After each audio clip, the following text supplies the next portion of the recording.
হাত বুকে রেখে একটি শব্দ পড়ুন, কোনো কিছু খাওয়ানোর প্রয়োজন নাই। দেখবেন সে আপনাকে ছাড়া একটা মিনিট সে থাকতে পারবে না। আপনি বুকে হাত রেখে আপনি আপনার স্বামীর জন্য করতে পারেন, অথবা আপনি আপনার স্ত্রীর জন্য করতে পারেন। অনেক নারী আছে আমাদের কাছে অভিযোগ দিয়ে, হুজুর আমার স্বামী মাশাআল্লাহ আমাকে অত্যন্ত মোহাব্বত করে, অত্যন্ত ভালোবাসে, কিন্তু আমার শাশুড়ি আমাকে দেখতে পারে না। আমার শাশুড়ি তাবিজ তুমার করে, কিভাবে আমি আমার স্বামীর কাছ থেকে পৃথক হয়ে যাই, কিভাবে স্বামীর কাছ থেকে দূরে সরানো যায়। আমার শাশুড়ি আমাকে একবারে চোখের কোণাও আমাকে দেখতে পারে না। মা, আচ্ছা দেখেন, অধিকাংশ শাশুড়ি তার ছেলের বউকে দেখতে পারে না। এর চাইতে বদনসিব আর কি হতে পারে? মা, আজকে যে ছেলের বউকে আপনি দেখতে পারতেছেন না, আপনার মেয়েও তো আর একটা ছেলের বউ হচ্ছে। মনে রাখতে হবে, আপনি যদি অন্য নারীর মেয়েটাকে যদি আপনি না দেখতে পারেন, ছেলের বউকে আপনি না দেখতে পারেন, আল্লাহর কসমকে বলি আপনার মেয়েটাকেও আরেকজনে দেখতে পারবেন। সেও কিন্তু আপনার মতো তাবিজ তোমার করে আপনার মেয়েটাকে সংসার থেকে পৃথক করে দিবেন। এই জন্য এই দুনিয়াতে কেউ কারো ক্ষতি করে বাঁচতে পারে না, যে যত বড় হোক। বাবা, আমি আপনাকে বলছি, শুনেন, আপনি যে আপনার স্ত্রীর সাথে বেইনসাফি করতেছেন, স্ত্রীর হক আপনি আদায় করতেছেন না, স্ত্রীর যতটুকু ভালোবাসা প্রাপ্য ততটুকু ভালোবাসা আপনি দেন না।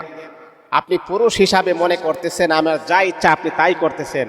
মনে রাখতে হবে, এই নারীর সাথে আপনি জুলুম করেছেন, এটার বিচার আল্লাহ পাক রব্বুল আলামিন এই দুনিয়াতে আমার আল্লাহ আপনাকে শাস্তি দিবেন।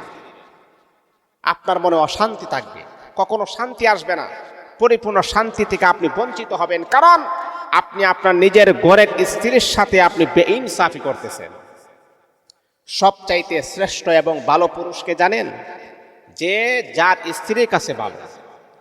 আপনার স্ত্রীর কাছে যদি আপনি ভালো হন, তাহলে আল্লাহ পাক রব্বুল আলামিন আপনাকে ভালো বলে ঘোষণা দিবেন। আর যদি স্ত্রীর কাছে আপনি নষ্ট হন, খারাপ হন, আপনার চাইতে বদনসিব আর পুরা কফাল আল্লাহর জমিনের ভিতরে কেউ হতে পারে না। আপনি কখনো ভালো পুরুষ হতে পারবেন না। এ মুসলমান, দিলের কান লাগিয়ে আপনি শুনেন,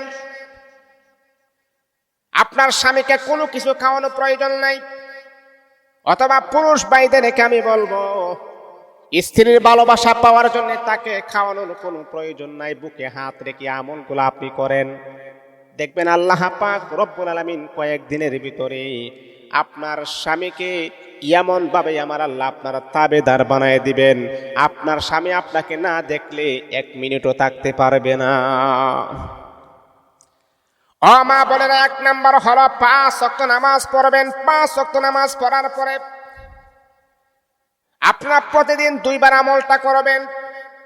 একবার হলো সকালবেলা ফজরের নামাজ পড়ার পরে আমলটা করবেন। 2 নাম্বার হলো এশারের নামাজ পড়ার পরে সেই আমলটা আপনি করবেন।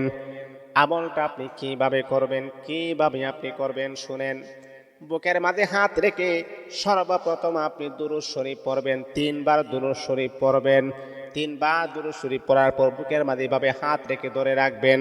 তারপরে আপনি 3 বার ইস্তেগফার আপনি পড়বেন, আস্তাগফিরুল্লাহ আস্তাগফিরুল্লাহ আস্তাগফিরুল্লাহ। এতটুকু পারবেন না? দুরূদ শরীফ মানে কি? যদি আপনার সময় কম থাকে আপনি পড়বেন সাল্লাল্লাহু আলাইহি ওয়াসাল্লাম 1 বার, সাল্লাল্লাহু আলাইহি ওয়াসাল্লাম 2 বার, সাল্লাল্লাহু আলাইহি ওয়াসাল্লাম 3 বার, একটা শেষ।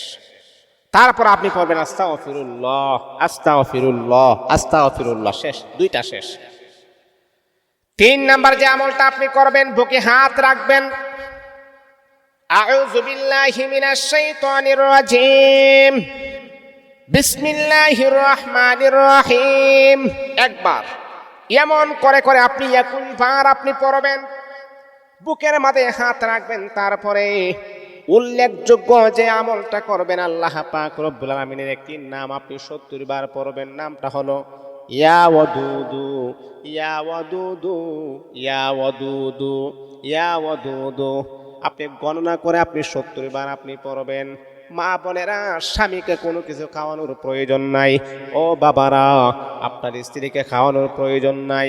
ও মা, আপনার শাশুড়ি যদি আপনাকে দেখতে না পারে তাহলে আপনি খাওয়ানোর প্রয়োজন নাই।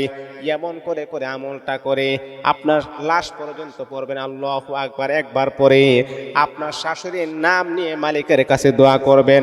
কয়েকদিনের ভিতরে শত্রু আপনার বন্ধুয়ে রূপান্তরিত হয়ে যাবে।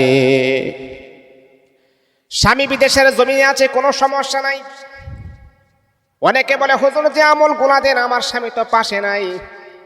আমি বলি মা শুনেন, স্বামী পৃথিবীর যে কোনো প্রান্তে থাকুক না কেন, আপনি আমল গুলা করেন, দেখবেন আপনার স্বামী আগে আপনাকে ফোন দিতেন না, আগে আপনার খোঁজ খবর নিতেন না, ছেলে সন্তানের খোঁজ খবর নিত না। আপনি আমলগুলা যখন করবেন দেখবেন আপনার স্বামী আপনাকে আগের তুলনায় সবচাইতে বেশি মহাব্বত আর ভালোবাসবে। আমলগুলা করেন আপনি। আজকে আমরা স্বামীর জন্য কত কিছু করি, কত কিছু আমরা করি।